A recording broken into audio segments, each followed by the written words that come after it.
I'd have to do that tomorrow.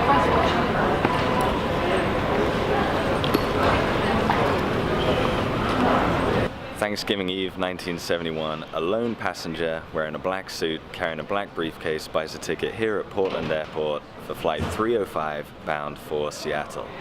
However, unlike probably all of the passengers on that plane, he's got something other than his grandma's turkey in mind. This is one of America's most mysterious crimes, the totally unsolved hijacking of flight 305. I hate filming in public. Flight 305 took off at 2:50, bang on schedule. The gentleman in the suit sat about somewhere in the middle of the plane. No one can exactly remember which seat he sat at, which seems strange, but no one knows. And he took a seat, ordered himself a whiskey, and lit himself up a cigarette. He had a fag. I am smoking a fag. Because this being the 70s, that was still totally a-okay. As stewardess Florence Schaffner brings Cooper his whiskey, he slips a little note. Now, for a stewardess in the 70s, that was probably totally normal for her. She just assumed he was a lonely businessman looking to join the Mile High Club or something like that. And she put it in her pocket without reading it. Cooper, seeing that, leans over and whispers, "Miss, you'd better read that. I have a bomb." At which point, if I was Florence Schaffner, I'd have shit myself. Cooper directed Florence to sit next to him, and when she did, he opened up his little briefcase that he had there and showed her what she described as a series of red tubes and some wires, which, considering the circumstances, I'd assume was a bomb. Cooper demanded $200,000 in negotiable American currency, which I presume means used notes, you know, the old cliche, nothing traceable, and also 4 parachutes to be ready for them when they landed in Seattle. Florence went to tell the pilots what's going on and relay Cooper's demands, and when she returned, he was sat there having his fag, drinking his whiskey, but he had put some sunglasses on now. He'd also taken back the note that he had slipped to her, so that the FBI, when they're investigating, they had no evidence or handwriting evidence to go on in their investigation.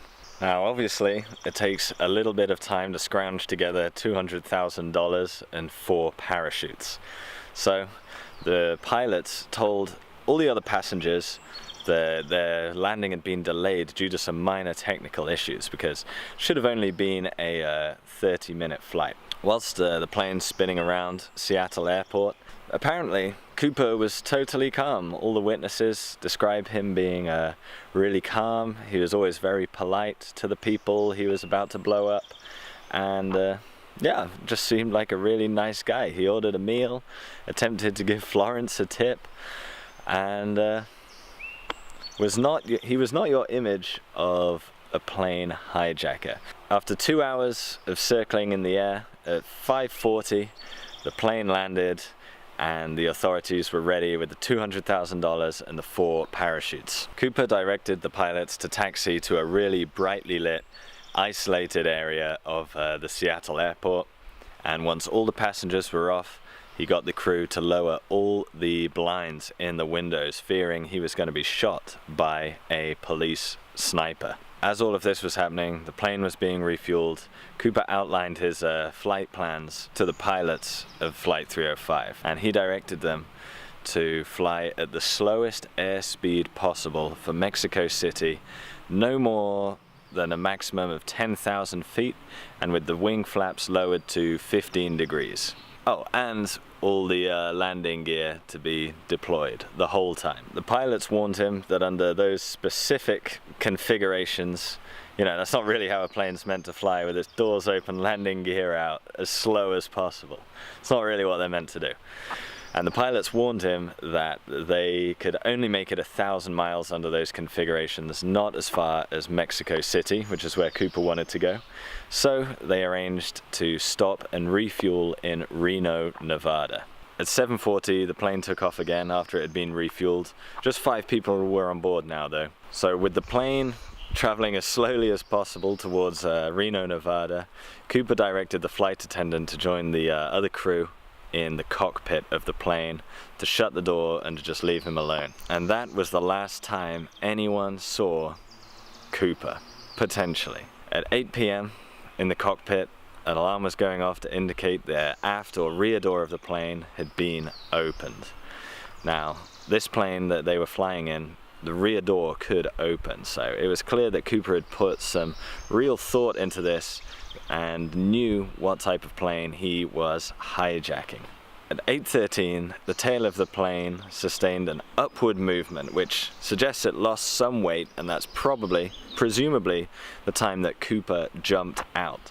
Because at 10:15, when they landed in Reno, Nevada, obviously the plane was empty. Apparently, it is extremely difficult to work out where someone would land based on when they jumped out of a plane. There's all sorts of variables: the speed of the plane, the wind direction, how long they were free falling before they deployed their parachute. There's a lot of factors that can affect it, especially when you're flying at 10,000 feet.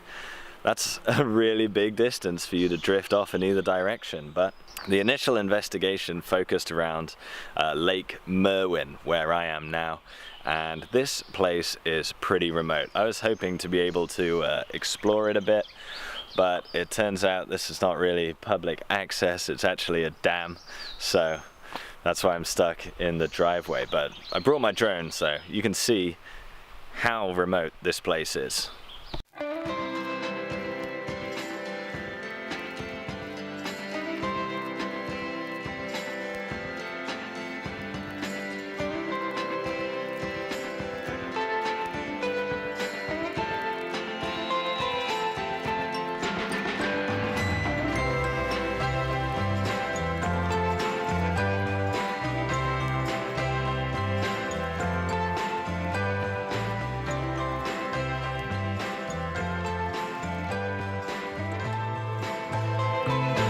The FBI, the local police, and over 200 soldiers descended on the area around Lake Merwin, and they tore this place apart.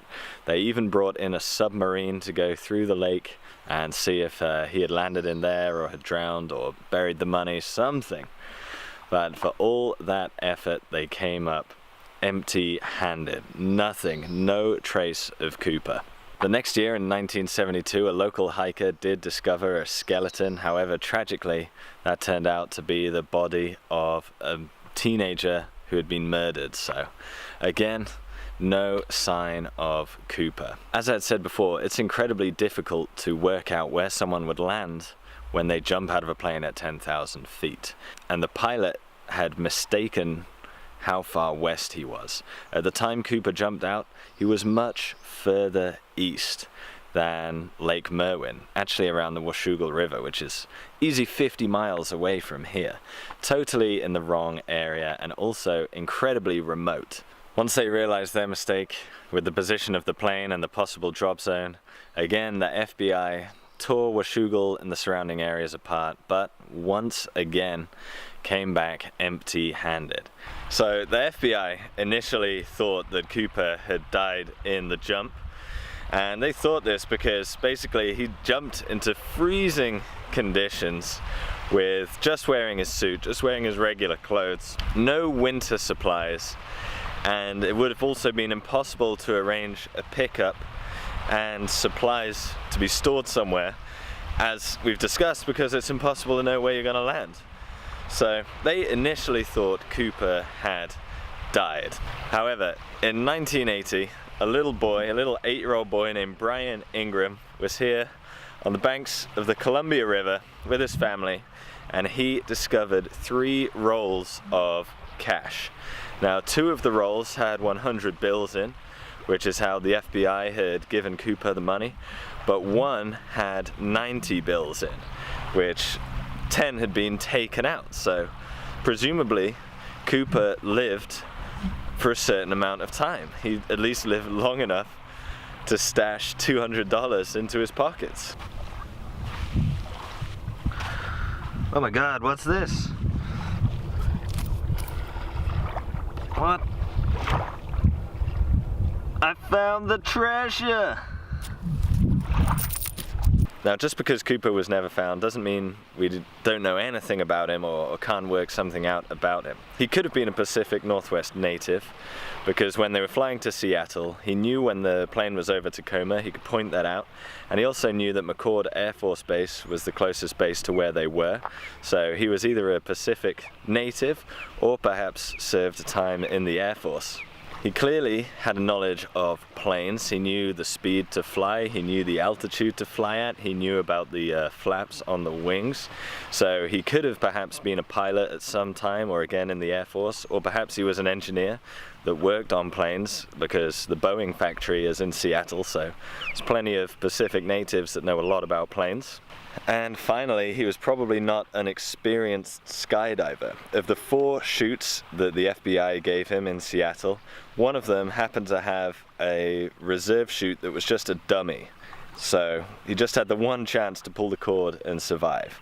The others had 2, but it was the one with the dummy reserve that Cooper ended up taking with him when he jumped out of the plane. An experienced skydiver probably would have realized it was a dummy and chosen another one.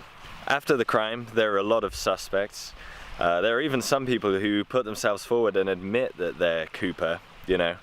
I know they're just doing it for the fame and the attention, but I never get that line of thinking, yeah, I'm the guy who just hijacked a plane, throw me in jail forever.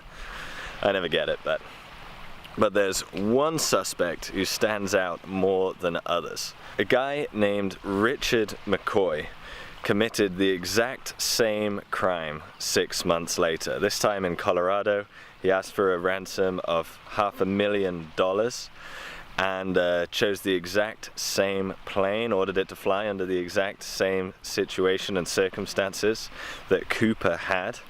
However, unfortunately for McCoy, he was arrested this time, and he was actually arrested in a jumpsuit, which again, in my opinion, lends some credibility that he was Cooper, because one of the big criticisms of Cooper's jump and why the FBI thought he was dead is that he had jumped in just his suit in freezing conditions. If that was McCoy, he learned his lesson. He must have had a terrible time, because when he jumped for potentially a second time, he put on a proper suit. Now, McCoy was arrested and sentenced to 45 years in jail for the hijacking of the plane in Colorado, but 2 years later, he made a fake gun from some cement, you know, those cement things that they use at dentist's office, and managed to break into a garbage truck, and smash his way out of jail. The FBI caught up to him in the end, and in a shootout, he was killed. And the FBI agent who shot McCoy is convinced that it was Cooper, and said when he shot McCoy, he also shot Cooper.